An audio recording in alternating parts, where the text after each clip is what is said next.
Fudbaleri Spartaka poraženi su u meču 7. kola Superlige na svom terenu. Novi superligaš, ekipa Metalca, pobedila je sa 3:0. Subotičani su u meč ušli onako kako niko nije očekivao. Slaba igra i nije mogla da donese drugačiji rezultat. Bio je Spartak u prilici da promeni rezultat, ali igrači nisu imali dobra rešenja da promene rezultat. U narednom kolu na gradskom stadionu gostovaće ekipa Vojvodine.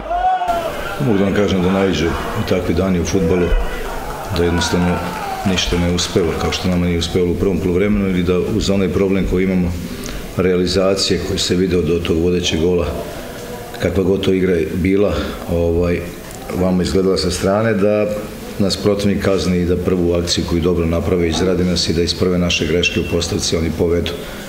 Posle toga je u zadnjim sekundama rešena jednu neuspelu ofsajd zamku i koliko njima danas sve uspevali, sve što su otprilike imali, dali su gol, toliko smo mi bili nemoćni bez obzira na tu apsolutnu dominaciju u drugom poluvremenu.